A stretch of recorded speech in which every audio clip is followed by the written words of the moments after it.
กับสบายดีเนาะพ่อแม่พี่น้องตอนนี้ก็ทางน้ำพงก็ขับรถอยู่เนาะก็สิไปหับเครื่องไปเอาเครื่องของกินของหยังเนาะพ่อแม่พี่น้องพอดีแม่เฒ่าหรือว่าแม่น้องสาเพิ่นหับเครื่องมาบ่ฮู้ว่าเพิ่นฝากมาแล้วบ่เนาะจักว่ามาฮอดแล้วบ่เนาะพ่อแม่พี่น้องก็ไปหับนํกันเนาะพ่อแม่พี่น้องเนาะเพิ่นก็หากับเมื่อได้2-3 มื้อเพิ่นก็ฝากเครื่องมาให้เนาะพ่อแม่พี่น้องโดยโอเคเนาะทางมาส่งก็สิพาแม่สิไปหับเครื่องนํกันเลยว่าสิได้หยังเนาะพ่อแม่พี่น้องคือว่าเพิ่นสิฝากป้าหยังนี่แหละเนาะพ่อแม่พี่น้องเนาะตอนนี้ก็ทางคงกำลังครับใกล้ฮอดตลาดหลัก8เนาะแต่ว่าหม้องที่เฮาไปเอาเครื่องนี่อยู่ตลาดใหญ่พุ่นหรือว่าเพิ่นเอิ้นอีกอย่างก็ตลาดนัดเนาะพี่น้องตอนนี้ก็กำลังพากันไปพี่น้องเอ้ยแต่รถก็ค่อนข้างอยากร้ายในจักหน่อยเสียงรถหรือว่าเสียงบ่ได้ยินจังได๋ก็ต้องขอโทษขออภัยเนาะพี่น้องเนาะ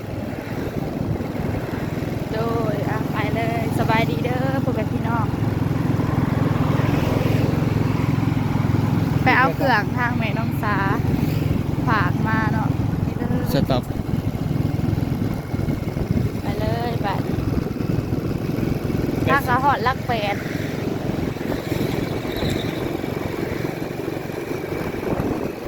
ต้นตื่นไปทงมาเพิ่นยอด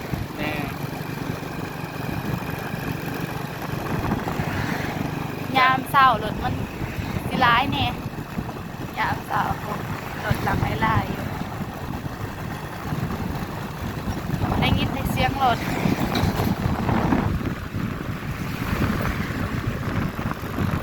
ทางรถทุ่งก็ขับซ่าเล็กน้อยเนาะเพราะว่าลมมันลมพัดแห้ง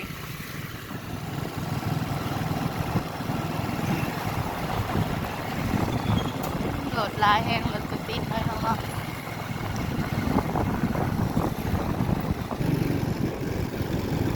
ใกล้จะฮอดวงเวียนเลยเดี๋ยวเราต้องมีทักษะหลีกลบจักหน่อยเนาะโดยเดี๋ยวเราลงไปทางนี้รถมันจึงบลายหน่อยทงแม่นไปเลยทางน้องสาการไปทงกะหลาดมาทางนี้รถมันจึงบลายหลาดมารถมันจึงบลายมันจึงหอดไวหน่อยทงไปเลยทางน้องสากับหัวเมย์ทางน้องสาผ่าอีกอย่างมาเนี่ย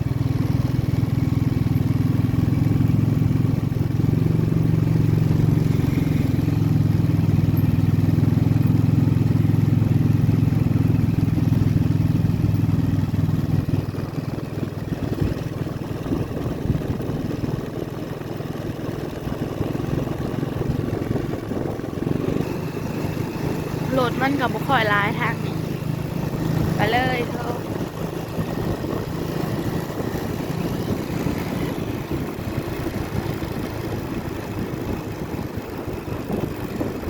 ยังไกลอยู่เพื่อสิหอดคิวรถ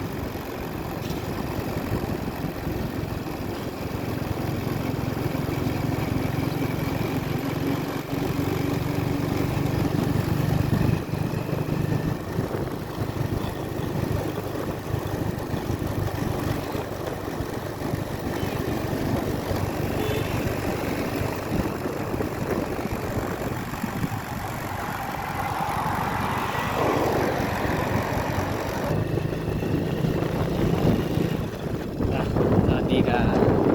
ลัดมาทางเรือนแม่แสงเนาะแต่ว่า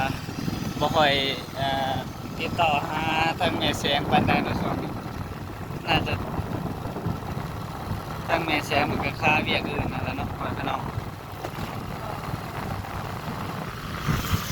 แต่ทางนี้ง่ายกว่าทางอื่นๆเนาะพี่น้องเนาะทางนั้นก็มีไฟแดงมีแต่ทางเงินแม่แสงคนนี้แหละที่รถบ่ค่อยร้ายในจังหน่อย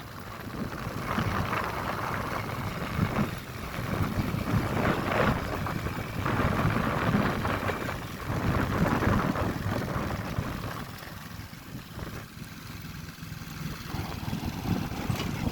สิหอดคิวโหลดแล้วไอ้ทองเอ้ย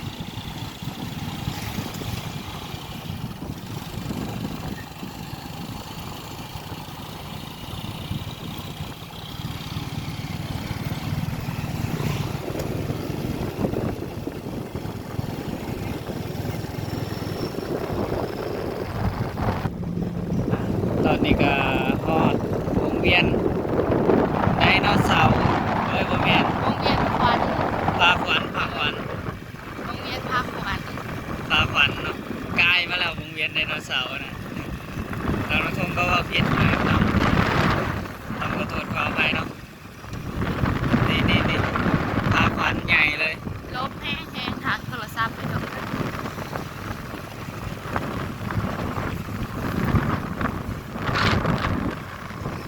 ลบแห้งวงเวียนพักควันหอดแล้วบอลคิวรถว่าน้องสาว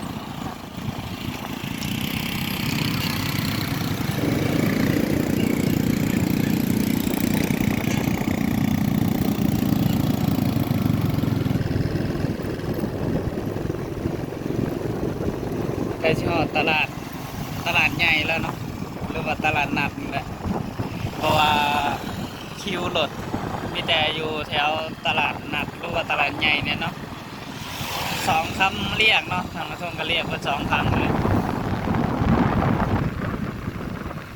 ก่อนแล้วนะ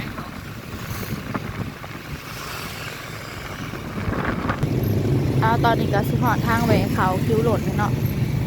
แหวเขาเลยก็พอดีหอดเลย หอดแล้ว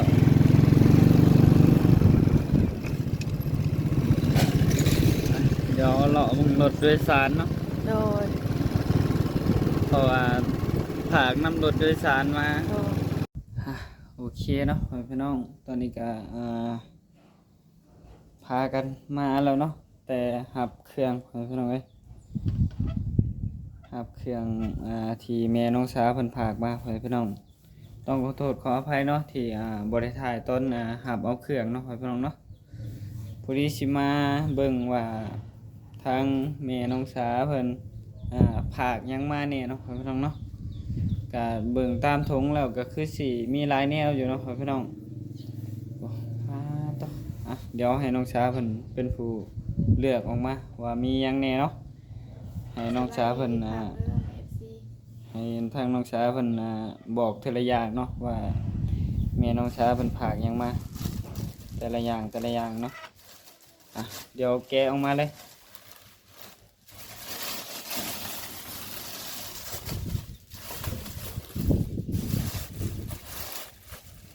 จัดด้วยห้องนอก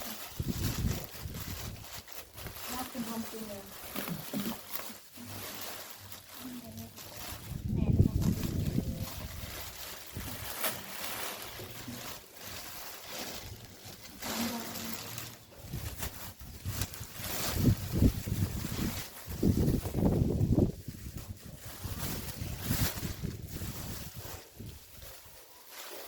อันนี้เป็นมะขาม มะขามดิบหน่อย อ้าวหอโซลายแฮะ พอสมใบเลยเนาะที่ให้เขาเอามาให้ดีแต่ว่า แกะเลยเถอะแกะให้แม่สิ ป้าให้เขาคือดีแท้นี่ถูกเดี๋ยวเบิกเสียนมึงกล้องดีๆก่อนเนาะยันบ่เห็นทางลำโพงไปทางไว้ตา ได้กินลายของเลย โอ้หลายอย่างเนาะพี่น้อง หอสมนี่เลย ห่อใหญ่เติมได้หนึ่ง นี่เอาไว้แล้วก็หอมเมื่อวานนี้ยังบ่เป็นแบบ แอลกอฮอล์เนาะอะไรก่อน มีหอสมยังบ่เป็นค่ะกระหอมเมื่อวาน เดี๋ยวนี่มะขามดองนี่ มะขามดองยัง อันนี้ปลาแห้ง ปลาแห้งโอ้หลายเด้อทำไมสักปลาแห้งกับถึงชมยาง อันนี้มะเขือกับ มาบัว บวบมะบวบเนาะมะเขือกับบวบ อันนี้ก็ ยังแจว เสียบ้อง แจวบองบอกใส่ยังเลย ใส่ชิ้นแห้งใส่น้ำเค็มใส่เงี้ย แจวบองเลยแจวบองนะพี่น้อง ปลาคือหลายเลยทำยัง แจวลูกปลามีอันนี้ โอ้แล้วเอือกมาให้มันเหม็น โอ้ปลาอันนี้เขาเอิญ อันนี้ปลากดปลากดบ่นี่นะ แม่น ปลากดเนาะนี่เนาะ ปลากดปลานางมีปลาเป็นปลากดปลานางเอาเขาตู้ไว้กินหลายหมื่นอันนี้เป็นปลา อันนี้ปลาส้มมันนี่ครับปลาส้มใส่ สมใส่เข่า ใส่ข้าวนี่ต้องเป็นส้ม เนี่ เนาะ ยสมปลามีสองโถงอะไรกัน อันนี้ ปลาเอือบปลาตัวใหญ่แน่คนพี่น้อง น่าจะเอือบเกลือเนาะตัวนี้เนาะ เกลือเราบริเกลือใส่เข้ามาแล้วเราโบเด็กสื่อมันถึงเกลือจะแบบนี้ บอกอันนี้ยังหาก็เอือบน้อยเดียวเนาะมีสองอย่างอันนี้น่าจะเป็นปลายังวะ แล้วว่าเอาเขาตู้ไว้กินหลายมือได้เลยนะ ปลายังวะเพิ่นปลาป่าบ่มันแม่นที่ปลาธรรมชาติ ไม่ทำปลาผักมาหลายปลามีแต่ปลา อันนี้ปลาแห้งลายกูนี่ แก้มมือเถอะ เต็มโถงใหญ่เลยเนาะก็ถือว่า เท้าค่ะ ก็ถือว่าได้กิน ลายเติมเนาะ ก็ถือว่าได้กินหลายมื้ออยู่เนาะ อ๋อเจ้าปลาแหงเนี่ยนี่พอเห็นที่ดอกปลาแหงเนี่ยร้ายเนี่ยเรียนสาเห็นคนไหนทำภาษาเมื่อเบิ้งเมื่อบ่ายประมาณที่เท่าไหร่คะเมื่อวันที่30เมื่อ3 มื้อ4 มื้อนี่ปลาแหงครับว้าวอันนี้เข้าไป อ่ะโอเคเนาะตอนนี้ก็หลายแนวแล้วขอพี่น้อง ไป เดี๋ยวสิแบ่งไปให้แม่เฒ่านํเนาะเพราะว่าทางลุงทงก็ลืมบ่ได้แม่เฒ่านะเพราะว่ามีหยังก็เคยยืนเคยหยังให้น้องแม่เฒ่าครับ ปลาอันนี้จะโทกเลยโทก แล้วก็ไป ปลา ให้ ปลาอันนี้หาทงปลาเนี่ยก็ปลาบอได้เห็นปลาเอือบเนาะปลาหาทงปลาไอ้ทงแม่ทางภาษาฝากมาลาแหงกันเลยทงเนาะนี่เลย แล้วก็พากไปให้แม่พร้อมน้องเพิ่นก็น้องเนาะเอาไปให้แม่พร้อมจัดตัวหนึง2ตัว โอ้ยสิพอกินได้จังได้เด็กกระดายนิดหน่อยแล้วกินแล้วก็ปลาแหงให้เรานำก็ได้ เล็กให้เราต้มแจ่วหยังก็ได้นี่เดี๋ยวก็แบ่งกันเนี่ยอันนี้ก็มีจักโตนี่3โต4โตพุ่นนี่นะ ตัวใหญ่เลย ตัวใหญ่ตัวหนึ่งนี่ตัวนี้ก็ตัวใหญ่อยู่นี่นะ นี่ทงตัวนี้ใหญ่แห้งนะ เอากระจงไปกินจัก3 ถุงก็พอแล้วแล้วก็ เอาไว้ก่อนที่เราจะเข้าไปเล่นเลยเดี๋ยวสิแบง ให้เจ้าแบ่งเดี๋ยวสิอันนี้ อันนี้เป็นห่อสมจะห่อ1 2 3 4 6 7 8ห่อนี่เลยเดี๋ยวบองกะโอ้ยเสร็จกินเผา ให้น้องสาวมันตัดสินใจเองเนาะว่าสิแบ่งกันได้นี่เพราะว่าตัวที่มันอยากให้นะ ปลาแห้งเอาไปตำป่นกินแซ่บหลอกผัก เด้นี่นี่ออกมาแบ่งกันก็ได้นี่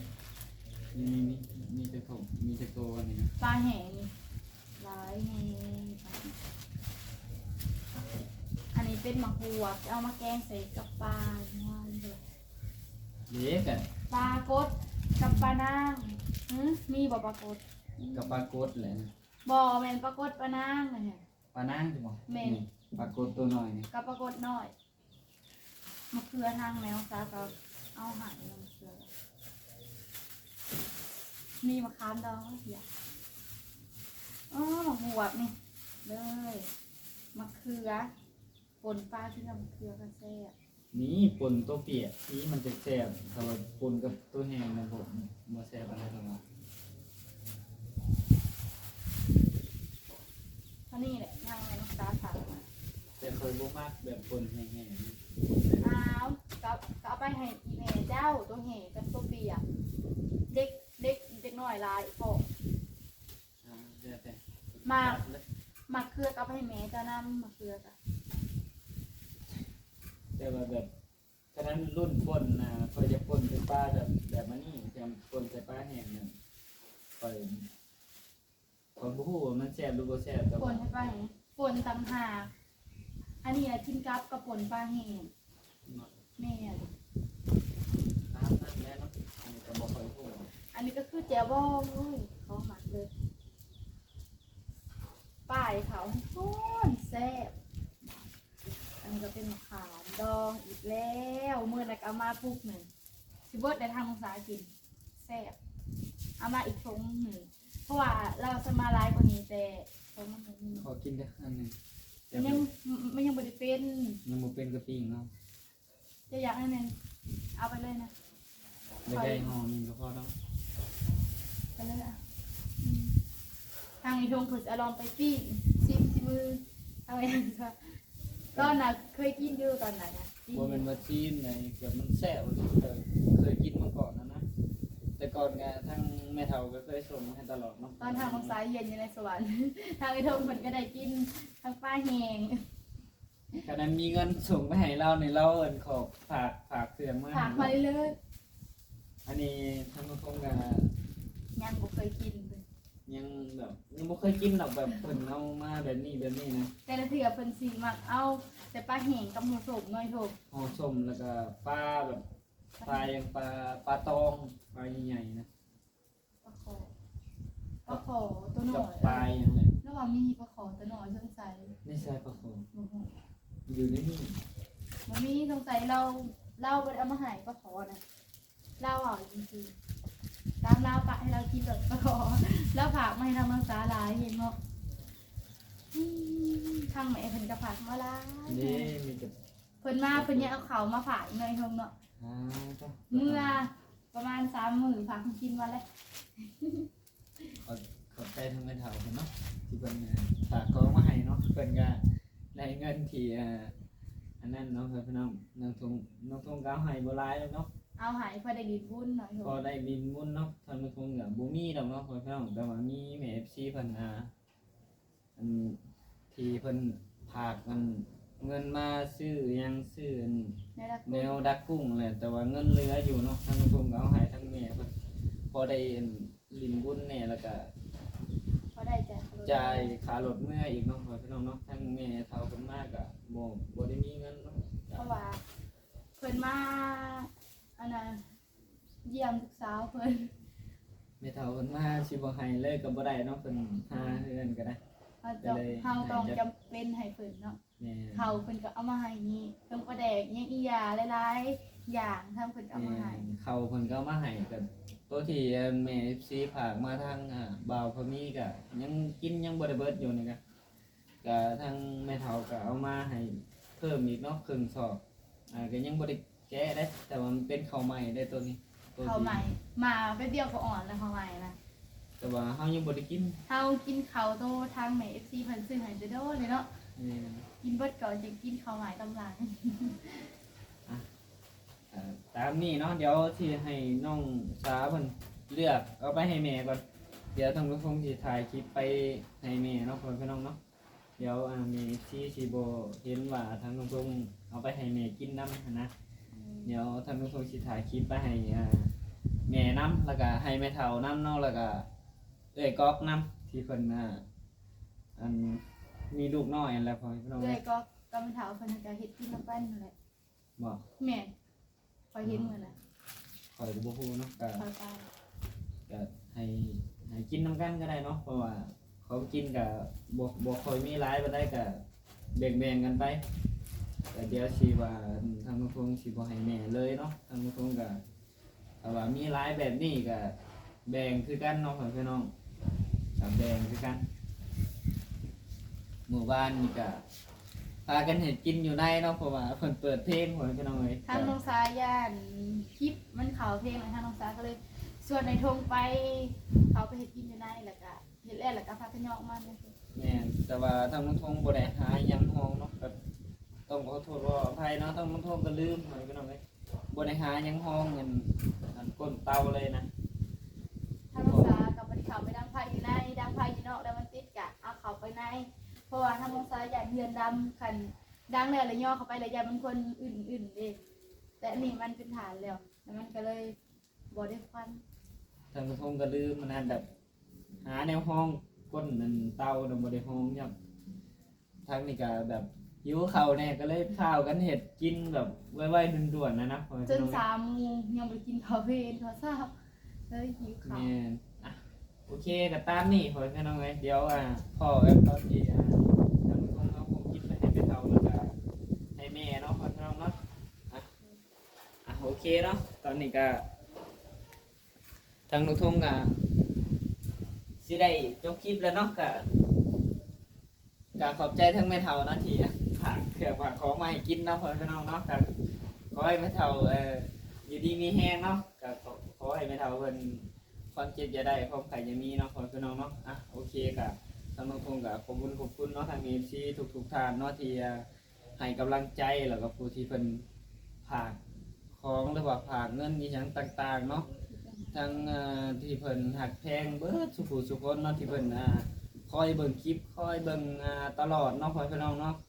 ก็พยายามมาให้น้องทงลงคลิปอีหยังทุกอย่างเนาะพ่อพี่น้องเพิ่นก็ส่งเงินส่งหยังมาให้ที่อยากให้น้องทงลงคลิปให้แม่ FC ได้รับชมเนาะพ่อพี่น้องเนาะโดยโอเคเนาะทางน้องทงก็สิได้จบแล้วเนาะพ่อพี่น้องแล้วก็ขอให้เพิ่นอยู่ดีมีแฮงเนาะความเจ็บจะได้ความไข่จะมีเนาะเดินทางไปไสมาไสก็ขอให้ปลอดภัยให้เจริญในหน้าที่การงานเนาะก็ขอให้เพิ่นอายุมันขวัญยืนเบิดทุกคนเบิดทุกท่านเนาะพ่อพี่น้องเนาะทางน้องทงก็สิขอกล่าวคำว่าสบายดีแม่พี่เบิดทุกคนโดยสบายดีบ๊ายบาย